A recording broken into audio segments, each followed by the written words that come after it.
Aujourd'hui en France, 3 quarts de la population se dit concernée par les problèmes liés au sommeil. Ce sont des chiffres qui font froid dans le dos quand on sait les problèmes que l'on peut rencontrer en conséquence justement d'une mauvaise nuit de sommeil, à savoir par exemple l'augmentation de risque d'infarctus ou de celui d'AVC par exemple, pour ce qui concerne la santé. Après, on peut aussi parler de l'augmentation du facteur risque accident de la route pour les personnes qui ne dorment pas suffisamment et par exemple sur le trajet routinier pour aller du travail à la maison ou inversement. Donc voilà, c'est ce qu'on va voir aujourd'hui. Ce sont quelles habitudes tu as dans ton quotidien qui font que tu as du mal ou à trouver le sommeil ou que tu as un sommeil de mauvaise qualité. Donc ce sont 6 points qu'on va voir ensemble, qui ne sont pas exhaustifs, mais déjà quand on aura balayé ces 6 points et que tu les mettras en place, tu verras que ton sommeil en sera nettement amélioré et ton corps te dira merci. On va déjà commencer par remettre un peu en contexte le sommeil, à quoi il sert, parce que bon, on parle des troubles du sommeil, mais si on ne comprend pas à quoi le sommeil sert, quel est son rôle, on ne comprendra pas les erreurs qu'on fait non plus. Donc, le sommeil. Vous m'excuserez, aujourd'hui je suis enrhumée, donc je ne sais pas si vous entendez que j'ai une voix de canard, vous m'en excuserez. Donc, le rôle du sommeil, c'est de régénérer l'organisme. Donc, régénérer, c'est-à-dire récupérer et réparer. C'est-à-dire que dans la journée, tout ce que vous avez pu abîmer au niveau cellulaire, que ce soit des cellules nerveuses, que ce soit des hormones, que ce soit des cellules des organes, que ce soit des cellules de la peau, du muscle, peu importe. Si voilà, il y a eu des petits traumatismes dessus, le sommeil est là pour venir réparer. C'est vraiment la pommade entre guillemets que vous mettez sur votre bobo pour que ça se soigne. Donc c'est forcément hyper important. C'est un peu comme si Wolverine d'un coup, si vous vous privez de sommeil, pour ceux qui connaissent les Marvel, c'est comme si Wolverine, donc qui est le roi de la régénération, qui se régénère tout le temps en permanence, ne pouvait plus se régénérer. Donc voilà, en gros l'image elle est là. Mais donc voilà, c'est vraiment quoi ça sert. On parle vraiment de régénération et elle est importante parce que elle est aussi, on parle de régénération sur les neurones, ce que je vous disais, donc tout le système nerveux, ce qui va expliquer que quand on a un manque de sommeil, on est irritable parce que les neurones n'auront pas été rétablis, donc on va être beaucoup plus à fleur de peau par exemple. Donc on récupère physiquement, mais on récupère aussi mentalement, psychologiquement. Donc, vous le sentez, on a tous vécu des nuits de sommeil compliquées, voire des nuits blanches, pour diverses raisons. Et on sait très bien qu'au niveau émotionnel et psychologique, on n'est pas tout à fait les mêmes que lorsqu'on a dormi 8 heures. Donc, ce que ça va entraîner maintenant qu'on a redéfini, parce que c'est vraiment le rôle du sommeil là qu'on a vu, si on en manque, qu'est-ce qui va se passer? Donc hormis l'augmentation de facteurs risques que je vous disais plus tôt, d'infarctus, d'AVC, d'accident de la route, il y en a d'autres si on se focus sur le corps, qui vont expliquer ce que je viens de vous dire, notamment la diminution de la vigilance, d'où les accidents de route par exemple. Parce que ça va entraîner en fait une somnolence. Vous allez piquer du nez dans la journée, vous allez avoir du mal à rester éveillé, hein. Donc comme c'est le principe de la somnolence. Et donc vous allez avoir donc la diminution de la vigilance, des troubles de l'attention et aussi de la mémorisation. Donc par exemple pour les étudiants, c'est pas super non plus de vouloir faire la fête tous les soirs parce que bon, vous dormez très peu, bon bah c'est pas. Vous n'allez pas beaucoup mémoriser et ça va être difficile de passer un examen. Et puis bon, aussi on perd en efficacité, en productivité, et c'est normal parce que le corps va essayer du mieux qu'il peut de se régénérer, et dans la journée, comme il va pouvoir le faire, et en même temps de vous maintenir éveillé, c'est pas évident. Vous avez dans le corps humain ce qu'on appelle le système sympathique et parasympathique. Le sympathique, c'est le système qui vous permet d'être en état de vigilance, de vous mettre dans l'action. c'est l'accélérateur de la voiture, si vous voulez. Donc ça, c'est la partie surtout qu'on a pendant la phase où on est réveillé, la journée. Par contre, le parasympathique, à l'inverse, il est là donc pour freiner, c'est le frein d'une voiture. Vous avez besoin des deux, vous comprenez pourquoi, si on utilise l'image de la voiture. Si vous n'avez pas de frein, ça va être compliqué une fois que vous avez pris de la vitesse. Si vous n'avez pas de vitesse, vous restez toujours sur place. Voilà. Donc, les deux sont importants, il faut justement, mais il ne faut pas oublier que les deux doivent être équilibrés pour pas qu'il y en ait un qui empiète trop sur l'autre. Donc, le parasympathique va vous permettre justement d'arriver dans un état de sommeil qui est suffisamment profond pour que vous récupériez. Et ça, c'est ce qu'on va apprendre après, parce qu'en fin de l'épisode, je vais vous donner quelques techniques pour justement vous brancher sur ce parasympathique et trouver le sommeil ou avoir un sommeil de meilleure qualité. Donc la journée, vous avez besoin d'être branché sur le sympathique pour être dans l'action, pour être vigilant, pour pouvoir être efficace, productif. Voilà. Et c'est ce que vous ne pouvez pas lui demander alors que vous n'êtes pas réparé la nuit. C'est ce que du coup le parasympathique va essayer de compenser, c'est lui qui va vous faire somnoler aussi pour essayer de vous faire régénérer. Comme le parasympathique par exemple peut vous faire piquer du nez après un repas. C'est le même principe. Qu'est-ce que ça va enclencher d'autre, le manque de sommeil, il y a des problèmes hormonaux, parce que ça joue sur les hormones. Si les hormones ne sont pas réparées, vous allez avoir des conséquences sur les hormones, alors des hormones qui peuvent nous embêter, par exemple nous les femmes, mais sur aussi l'hormone de croissance. Donc par exemple un enfant qui dort mal, ce sera plus difficile pour lui de grandir. Et aussi sur la sécrétion de mélatonine. La mélatonine est une hormone qui est fabriquée par la glande pinéale, et cette mélatonine, on en a besoin pour dormir. Donc là, en fait, on commence à rentrer dans le cercle vicieux. Et les insomniaques savent de quoi je parle. Même si on a un manque de sommeil, on n'arrive pas à dormir. Mais vu que l'hormone qui permet le sommeil récupérateur est moins bien fabriquée, en moins bonne quantité, de moins bonne qualité quand on a un manque de sommeil, du coup ça joue sur le cycle suivant. Et donc c'est plus difficile d'avoir de la mélatonine, d'où après on va se complémenter pour faciliter justement cette sécrétion de mélatonine si jamais des techniques hygiénistes, c'est-à-dire avec des règles de vie simples, ne suffisent pas. Des fois on est amené à consommer certaines plantes qui vont favoriser la sécrétion de mélatonine.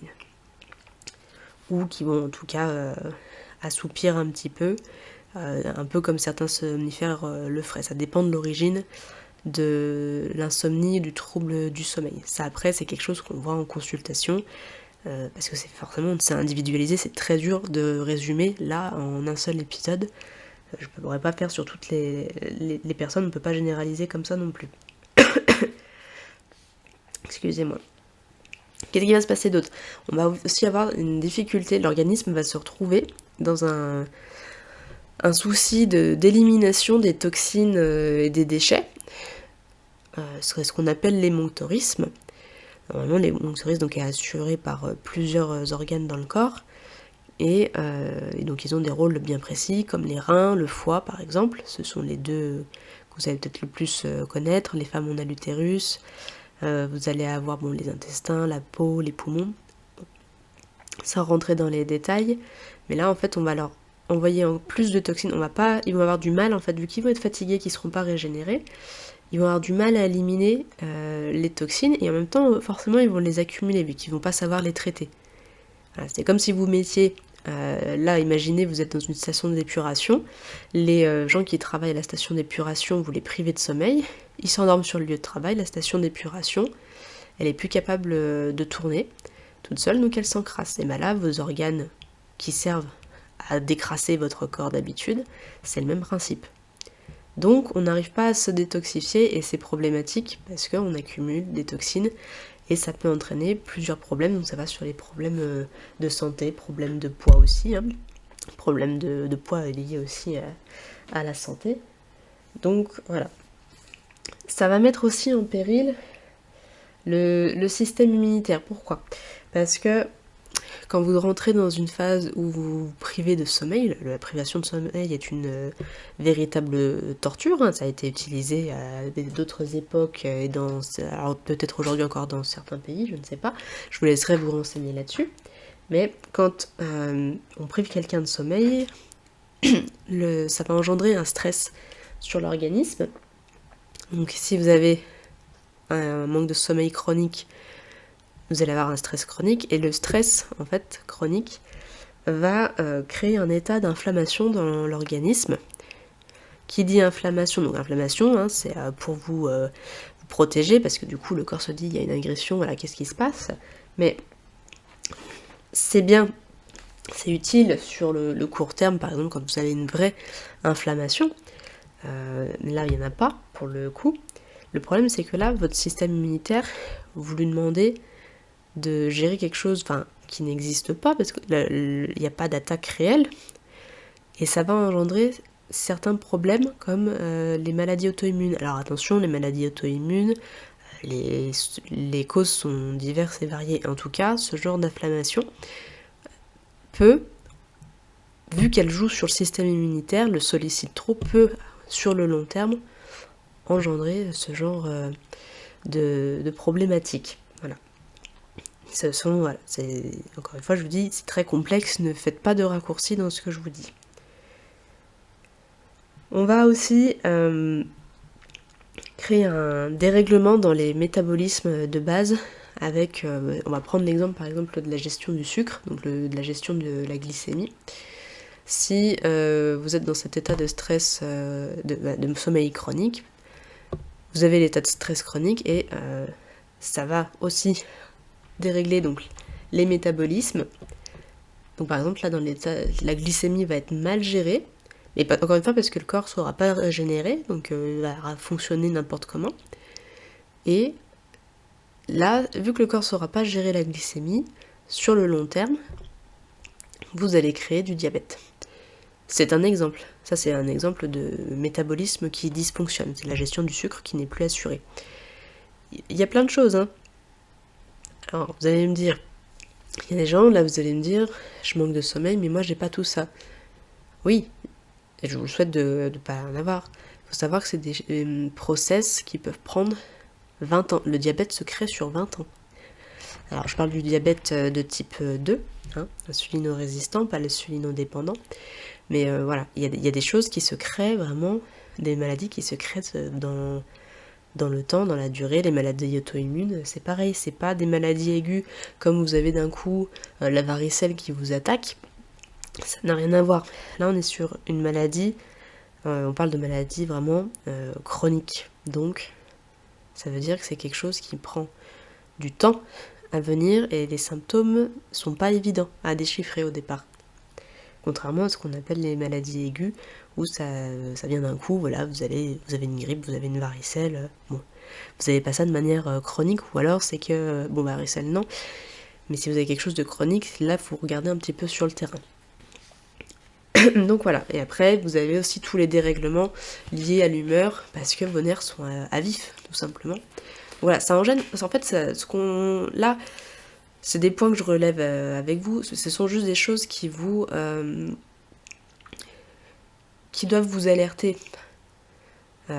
C'est non exhaustif, hein, ce que je viens de vous expliquer, mais ça doit justement vous alerter pour vous dire, voilà, je suis en train de rentrer dans un cercle vicieux de sommeil, où ça a des conséquences quand même qui sont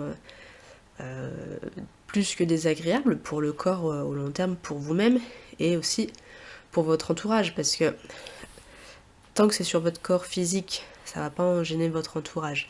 Mais lié à l'humeur, les nerfs à vif, ça va gêner votre entourage, parce que vous allez être désagréable, on peut pas vous en vouloir, mais vous pouvez pas en vouloir non plus aux autres que ce soit désagréable. Et ça va aller, quand je dis entourage, c'est pas forcément les proches, hein, il y a les proches qui rentrent dedans, en ligne de mire, hein. Mais vous avez aussi l'entourage professionnel, donc ça peut avoir des impacts aussi sur l'ambiance au travail, si vous allez garder votre emploi, donc bon. Et puis même pour vous, je veux dire, revenons vraiment à l'essentiel, est-ce que vous avez envie d'être comme ça? Parce que franchement, on n'est pas bien, on n'est pas bien physiquement, on n'est pas bien mentalement quand on est privé de sommeil, c'est l'horreur. Donc voilà. Maintenant qu'on a vu ça, on va voir ensemble les 6 erreurs que vous faites, et je pense que vous avez déjà entendu, qui nuisent vraiment à votre sommeil, qui le pourrissent. Maintenant, l'idée c'est que je vais vous les répéter, je pense qu'il y en a plusieurs que vous connaissez, mais ça va être de les appliquer. Et les appliquer, ça veut dire, vous mettez pas la pression d'un coup, et voilà, je mets tel truc en place, allez, 1 fois par semaine. Et une semaine après, vous dites, allez, là je le fais 2 fois par semaine. Voilà. Et après, vous augmentez. Petit pas par petit pas, ça fonctionne bien mieux que de mettre un gros objectif d'un coup qui va vous faire flipper et vous paralyser. Donc, les 6 habitudes que vous avez au quotidien et qui vous pourrissent le sommeil. On va avoir, et ça vous le savez tous, je pense, la prise d'excitants. Donc, les excitants, vous avez le numéro 1, forcément, c'est le café. Vous avez le thé, vous avez l'alcool, vous avez le tabac, vous avez le chocolat. Alors, évidemment, le café reste le numéro 1, parce que c'est celui que vous prenez le plus de manière régulière et tous les jours. Pour les gens qui fument, il y a la clope aussi. Moi, voilà, le conseil que je vous donne, je sais que c'est compliqué, il faut un peu traiter ça entre guillemets comme une addiction. C'est pour ça que je vous dis, faites petit pas par petit pas. Si là, vous prenez... Alors moi, je bois pas beaucoup de café, ou j'en bois même très rarement. Je suis pas une addict au café, j'aime le café, mais voilà, je suis pas addict. Dites-vous, si vous êtes du genre à boire 5 cafés par jour, dites-vous là, sur la semaine à venir, et bien j'en bois plus que 4. Et quand vous voyez que vous gérez à peu près le truc, genre 2 semaines après, vous dites allez, je diminue à 3. Et ainsi de suite. La seule chose, c'est que dans l'idéal, il faudrait que la dernière fois que vous preniez le café dans votre journée, ou un autre excitant, ce soit on dit 16 heures, je vous conseillerais même 14 heures. En prenant en considération qu'il ne faut pas le boire non plus après le repas, pas tout de suite après le repas parce que ça coupe la digestion, ça c'est un autre sujet. Et que ça peut aussi bloquer certains minéraux comme le thé avec le fer par exemple. Voilà. Disons que je ne vais pas vous dire de couper drastiquement, mais essayez de diminuer la dose et de garder en mémoire qu'après 16 heures, on arrête le café, on arrête les excitants. De manière générale, pour les gens qui sont des clopeurs vraiment addicts, essayez, je sais pas, la dernière clope, diminuer peut-être déjà. Mais on va pas rentrer dans le sujet du tabac parce que c'est quand même très spécifique. Voilà. Faites du mieux que vous pouvez, mais gardez ça en ligne de mire. Le sport. Le sport, c'est très bon. Mais la plupart d'entre nous, on fait le sport le soir parce que c'est lié à notre rythme de vie ou on le fait en sortant du travail. Évitez, alors je connais pas vos horaires, mais dans la mesure du possible, faites une activité modérée par jour. Évitez le soir. Évitez, grosso modo, 2h30 avant le coucher. 2h30, 3h. Allez, on va dire 3h avant le coucher parce que l'activité physique réveille le corps, ça réveille les muscles, donc ça va réenclencher une phase plutôt d'éveil. Si vous pouvez le faire le matin, c'est mieux. Sinon, vous faites dans l'après-midi. Essayez de vous arranger comme vous pouvez en fonction de votre activité avec ce que je vous donne comme information. Les écrans. Les écrans, ça c'est notre 3e point, et là on est sur de l'addiction comme avec la cigarette, comme avec le sucre, voilà. Les écrans génèrent de la lumière bleue, mais vous le savez déjà, je pense que maintenant on entend parler un peu partout, qui bloque la sécrétion de mélatonine dont je vous parlais tout à l'heure. Donc, si vous n'avez pas de mélatonine, vous ne pourrez pas dormir correctement. Donc dans ce cas-là, ce que je vous conseille, c'est de couper les écrans 1h30, 1h30, 1 heure avant d'aller vous coucher. Et je parle de tous les écrans. Il n'y a pas que les smartphones, il n'y a pas que les tablettes, il y a aussi la télé. Donc, vous coupez ça et puis, après vous faites autre chose. Essayez d'arriver à 1 heure avant d'aller vous coucher. Si vous voyez que c'est trop difficile, commencez par un quart d'heure avant d'aller vous coucher. Parce que le problème en fait aujourd'hui, c'est qu'avec l'addiction aux réseaux sociaux, aux smartphones, c'est que les gens même pendant qui sont en train d'aller se coucher ont comme rituel d'être dans le noir, mais avec les écrans en train de scroller. Et donc ça forcément ça nuit énormément au sommeil. Donc si vous êtes dans ce cas de figure, essayez déjà de couper le téléphone de 15 minutes avant d'aller vous coucher. Après vous augmentez à 30 minutes et après vous arrivez à 1 heure si vous pouvez, même 2 heures avant d'aller vous coucher, c'est encore mieux. Voilà, et encore une fois, faites-le avec indulgence. C'est pas évident de changer du jour au lendemain, c'est même quasiment impossible. C'est pour ça, mettez-vous des mini-objectifs. Si vous voulez, vous les notez sur un carnet, comme ça vous faites, ça ancre en fait votre objectif. Et vous célébrez un petit peu à chaque fois vos petites victoires et vous allez vous rendre compte que vous avancez doucement, mais vous avancez. Alors que si vous fixez un objectif, si là vous êtes accro à votre téléphone et que vous me dites tout de suite je vais mettre cette routine en place de j'enlève le téléphone 1 heure avant d'aller me coucher, vous allez tenir 3 jours. L'idée c'est que vous teniez sur la durée. Donc voilà.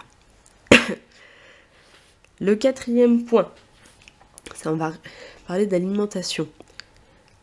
Parce que, alors, l'alimentation, vous avez dû voir plein de choses sur ce qu'il fallait manger, ne pas manger le soir, tout ça. Des choses très compliquées. Je vais vous dire un truc, voilà, très très simple, moi. La protéine végétale, animale, pardon. Les protéines animales vous maintiennent en éveil. En fait, si on prend l'exemple par exemple du petit déjeuner, le petit déjeuner qui est conseillé, c'est manger des protéines et manger des lipides. Pourquoi ? Parce que c'est ce qui va sécréter la dopamine en début de journée et c'est ça qui va nous mettre en action, nous permettre d'être bien éveillés sur la première partie de la journée. Donc c'est pour ça qu'on conseille de manger plutôt les protéines animales, j'entends, au petit déjeuner et au déjeuner. Donc vu qu'on est plus sur de la sécrétion de dopamine, ça va plus activer le sympathique que je vous disais tout à l'heure. Ça va nous maintenir dans un état de vigilance. Or là ce qu'on recherche c'est d'être dans un état plutôt qui diminue la vigilance pour plus nous assoupir, pour nous tranquilliser et être beaucoup plus détendu. Donc la protéine animale, on oublie le soir. Si vous avez besoin de protéines parce que vous suivez un régime alimentaire, par exemple pour les sportifs, ou j'ai pas d'autres exemples en tête, mais j'avais celui-là, bon voilà. Ou que vous avez besoin d'une protéine parce que psychologiquement vous voulez manger une protéine le soir, tentez à ce moment-là les protéines végétales. Vous avez le tofu, vous pouvez vous faire des bols de graines de chia.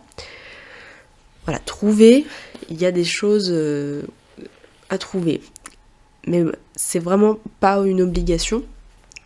Moi, ce que je vous invite à faire le soir de manière très simple, c'est juste de manger des glucides, je sais pas ce que j'ai dit, des glucides, des sucres lents, qui vont justement permettre au corps de se détendre. Parce que vous avez déjà dû entendre tous que le soir il fallait pas manger de glucides parce que ça c'est quand on a une activité physique ou qu'on a besoin pour par exemple quand on fait des études parce que le cerveau consomme beaucoup de glucides. Oui. Ce qu'il faut savoir c'est que le corps fonctionne avec des glucides. Votre corps est capable de fonctionner si vous le privez de protéines, il est capable de survivre un certain temps. Par contre, si vous le privez de glucides, ça va pas être possible. Donc, mangez des glucides le soir. Et vous allez vous apercevoir que ça vous aide. Et en plus, il y a des personnes qui ont faim le soir. Ça va vous permettre de vous caler aussi. Ça sert à rien de se dire je mange qu'une salade. Ce qui va nous amener en fait au 5e point, la 5e habitude que vous avez, qui est la 5e erreur que vous pouvez faire, c'est sur le repas du soir, le dîner, d'un point de vue horaire et d'un point de vue quantité. Alors évidemment, je vais vous conseiller de manger plutôt léger le soir, tout en gardant en mémoire que je préconise plutôt d'écouter son corps. Surtout chez les femmes, on sait très bien qu'en fonction du cycle féminin, on va avoir plus ou moins faim. Donc si vous êtes dans votre phase par exemple prémenstruelle, que vous êtes en train de vous transformer en ogresse, je préfère que vous vous jetiez sur 1 kg de patates, 1 kg de bananes, 1 kg de patates douces, que sur 1 kg de brownie par exemple, pour vulgariser le truc. Donc, si vous avez faim, mangez. Gardez juste en mémoire que si vous mangez quelque chose qui est trop dur à digérer, ça va compliquer votre sommeil. Ça va la digestion va prendre le dessus, votre corps va se démener pour pouvoir digérer comme il peut, donc ça va forcément perturber votre sommeil. Donc mangez plutôt juste des légumes, légumes et féculents, facile à digérer pour vous. Si vous avez par exemple les légumineuses, si vous les supportez, c'est très bien. 2 aliments, je dirais, ça suffit, parce que moins on fait des assiettes compliquées, plus c'est facile pour le corps de le digérer. Donc moi par exemple, ce soir j'ai mangé une soupe de potimarron avec des pois chiches et ça me suffit amplement. Donc faites en fonction de votre faim. Parce que j'aurais pu par exemple manger que de la soupe. Moi j'avais envie de manger aussi quelque chose d'un peu plus consistant, donc vous faites en fonction de ça. Chose importante aussi, c'est de l'heure à laquelle vous dînez. L'estomac s'arrête de fonctionner à 20h. Donc, dîner avant 20h, faites en sorte que la fin de votre repas soit à 20h. Ça va permettre aussi au corps de finir de digérer ce qu'il y a à digérer et pas que ça stagne dans l'estomac toute la nuit. Parce que ça aussi, ça peut troubler le sommeil. Voilà. Donc, ça après, c'est en fonction forcément de votre activité. Voilà. Après, pour ceux qui pratiquent le jeûne intermittent, si vous pouvez ne pas manger le soir, parce que vous n'avez pas particulièrement faim et que ça ne trouble pas votre sommeil, à la limite, ne mangez pas le soir. C'est pas un problème. C'est vraiment individualisé aussi. Mais en tout cas, pour ceux qui ont faim le soir comme moi, les glucides, c'est un très bon moyen de favoriser le sommeil. Et enfin, la 6e erreur que vous faites qui ruine le sommeil, ça va être de dormir à des horaires irréguliers. Y compris pour ceux qui n'ont pas de travail avec des horaires flexibles.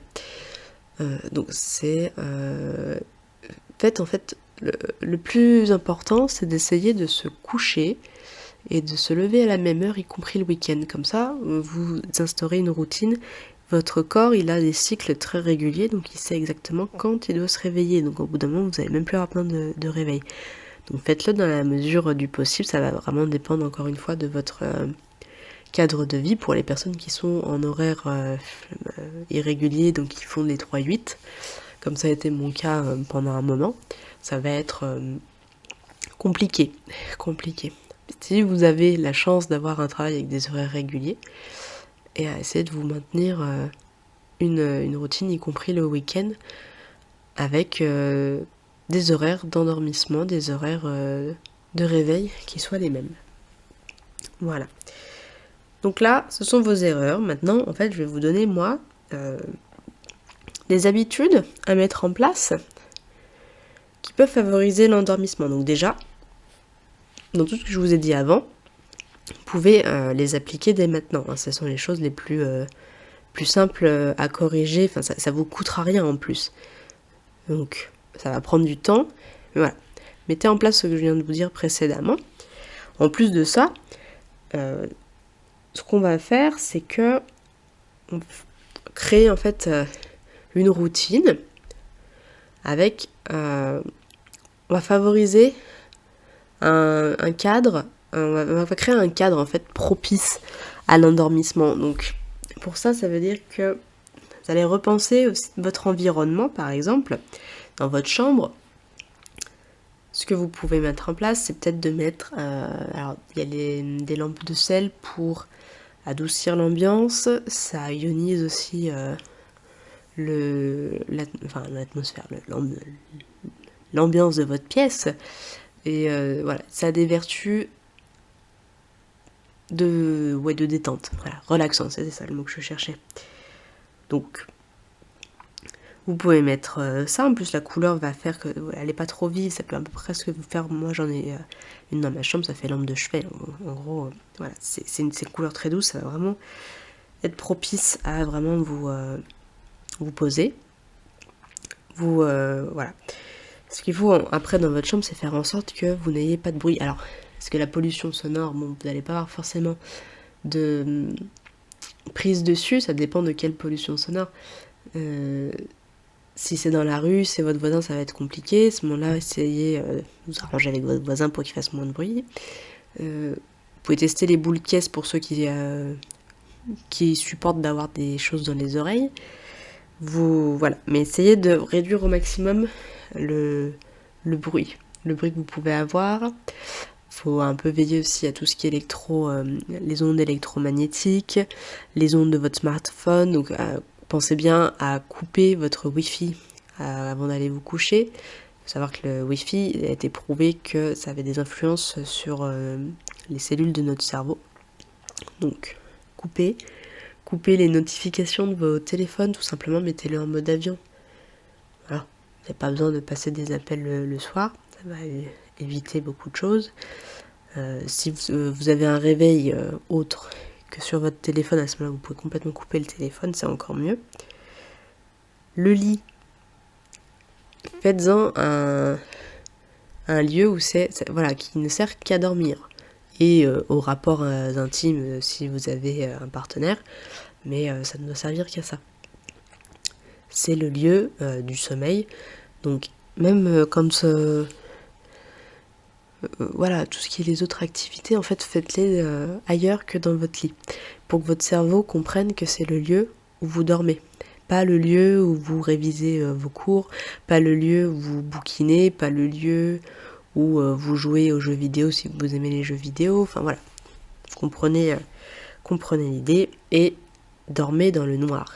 Alors après, je sais qu'il y a des personnes qui n'aiment pas du tout dormir dans le noir, il y a deux catégories de personnes, j'ai l'impression là-dessus. Celles qui ne jurent que par le sommeil dans le noir, c'est mon cas, et puis il y a des personnes qui ont besoin d'un minimum de luminosité. Ça, bon, c'est certainement il y a des peurs qui sont liées au noir derrière. D'un point de vue juste physiologique, la sécrétion de mélatonine, on revient toujours à elle, qui est donc nécessaire à l'endormissement, et au bon sommeil, elle se sécrète dans le noir. Voilà. Elle va commencer à se sécréter doucement avec la baisse de luminosité, quand elle va percevoir, quand la rétine de l'œil va lui envoyer le message qu'il y a moins de lumière, elle va commencer à se sécréter, mais pour se sécréter totalement et qu'elle ait son pic entre 2 et 3 heures du matin, il faut être plongé dans le noir. Donc, plus vous allez avoir de la luminosité, moins votre sommeil sera de bonne qualité. Voilà. Donc, pour ceux qui ont du mal à dormir dans le noir, pareil, allez-y étape par étape, et après, ce qui pourrait être intéressant, c'est de savoir pourquoi vous avez peur de dormir dans le noir. Il y a très certainement des blocages derrière. Voilà.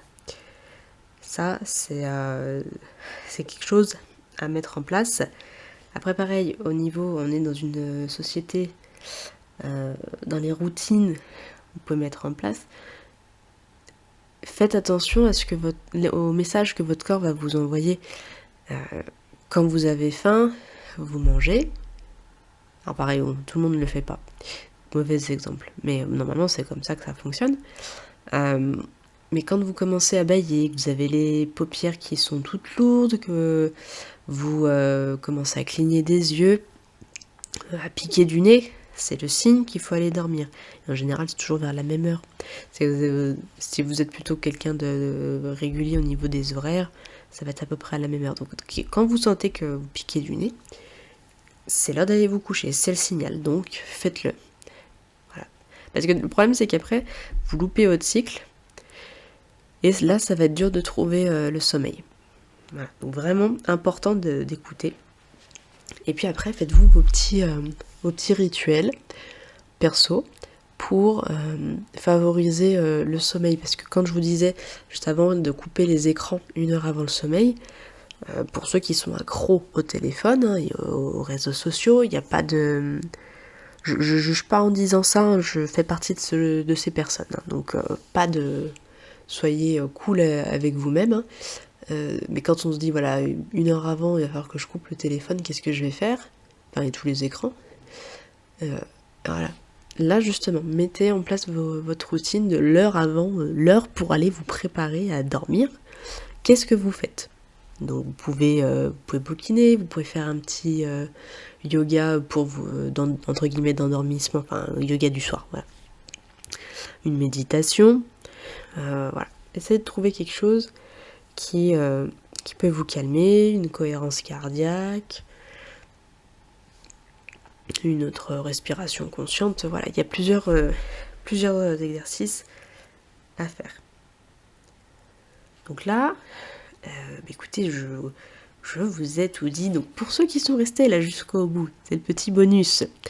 Si, malgré tout, ce que je vous ai partagé, vous avez encore du mal à trouver le sommeil et vous avez vraiment envie d'avoir un petit coup de pouce pour dormir, un coup de pouce avec des plantes par exemple, voilà ce que je peux vous conseiller. Donc il faut garder en mémoire que c'est pas à faire sur le long terme. Bon, alors premier conseil déjà que moi je vous donnerais, si vous êtes dans la situation de vous arrivez vraiment pas à dormir, vous êtes insomniaque, vous êtes stressé chronique, donc du coup ça joue sur le sommeil, vous êtes plutôt nerveux, vous avez des ruminations, tout ça. Déjà, alors c'est très bien d'écouter mon épisode de podcast, je vous en remercie profondément. Ce que je vous inviterai à faire pour pousser les choses plus loin, parce que là je ne peux pas individualiser, c'est de prendre un rendez-vous avec un thérapeute. Donc vous pouvez aller vers un naturopathe, vous pouvez aller vers un hypnothérapeute, vous pouvez aller vers un psychologue, pourquoi pas, mais sur le sommeil ça va pas trop jouer. Moi comme ça je vous dirais naturopathe, hypnothérapeute, acupuncteur, ostéopathe ça peut aider aussi. Voilà. Mais ça sera peut-être même plusieurs thérapeutes, parce qu'il y a la partie vraiment plus physique et la partie plus liée au mental. Donc déjà voilà, c'est ça, prendre rendez-vous. En attendant, ce que vous pouvez faire, c'est déjà pour vous détendre, quelque chose qui fonctionne bien. Alors, je vous inviterai à lire sur le site de la compagnie d'essence, qui est donc une marque qui vend des huiles essentielles, les contre-indications liées à l'huile essentielle du petit grain bigarade. Il y en a très peu, c'est pour les femmes enceintes, pour les enfants, voilà. Ça reste des huiles essentielles, donc voilà, regardez bien les contre-indications liées à ça. L'avantage du petit grain bigarade, c'est que elle va vous détendre, cette huile essentielle. Pour les personnes qui sont un peu déprimées, ça peut faire remonter aussi un peu la pente, parce que ça peut être lié aussi. Voilà, l'idée c'est vous appliquez donc une petite goutte dans le creux du poignet et l'odeur va vous calmer tout de suite. Donc ça c'est plus pour le côté vraiment nerveux où vous cherchez l'apaisement un peu tout de suite et de manière immédiate. Si vous êtes plus sur quelque chose de lié à l'émotionnel qui vous ronge un peu, qui vous fait faire des ruminations, à ce moment-là je vous invite à aller sur le site des Fleurs de Bach. Là vous avez un test. Ils vont vous poser des questions et en fonction de ce que vous allez répondre, ils vont vous proposer la fleur de Bach qui est la mieux adaptée dans votre situation. Parce que vous connaissez peut-être les fleurs de Bach d'urgence, mais il y a plusieurs fleurs de Bach en fonction d'un état émotionnel. Et ce ne sont pas les mêmes qu'on utilise en fonction de l'état dans lequel vous êtes. Donc ça c'est plus si c'est par rapport aux troubles émotionnels. Quelque chose qui marche... Allez, dans 90% des cas, que je peux vous conseiller moi, vraiment, en traitement de fond, c'est pas un traitement, je suis pas médecin, c'est déjà juste, est-ce que vous prenez du magnésium? Parce que le magnésium, il va vraiment aider sur l'irritabilité, il va aider sur la fatigabilité, et il va aussi vous aider à vous détendre, parce qu'il va aussi vous aider à vous endormir. Le magnésium est responsable de plus de 300 réactions chimiques dans le corps, enfin enzymatiques. Donc autant donner un coup de pouce, sachant que la majeure partie de la population dans le monde est carencée en magnésium. Donc prenez plutôt, voilà, si vous voulez vraiment un petit coup de boost sur un mois, faites ça sur un mois, moi je dirais même jusqu'à 3 mois. Mettez-vous, voilà, prenez-vous du magnésium et vous pouvez l'associer avec rhodiole, une plante s'appelle rhodiole, la rhodiole et le safran. Voilà, vous avez des petits complexes, des petites synergies comme ça qui fonctionnent bien. La rhodiole et le safran la rhodiole c'est une plante adaptogène, ça va vraiment vous aider. Ça va faire tampon en fait au niveau du stress, ça va bien s'harmoniser avec le magnésium et tout ça mis ensemble va faire tampon au niveau du stress. Donc vous allez être moins impacté, et vu que vous allez être moins impacté, le stress donc diminue et vous pouvez commencer à resécréter de la mélatonine et vous pouvez commencer à dormir de manière plus optimale. Voilà. Donc on arrive à la fin de l'épisode. Merci vraiment à tous ceux qui auront écouté jusqu'au bout. N'hésitez pas à me mettre des commentaires si vous avez des questions. Il n'y a pas de souci, je vous répondrai avec grand plaisir. Et puis écoutez, je vous dis à bientôt pour un nouvel épisode. Ciao ciao.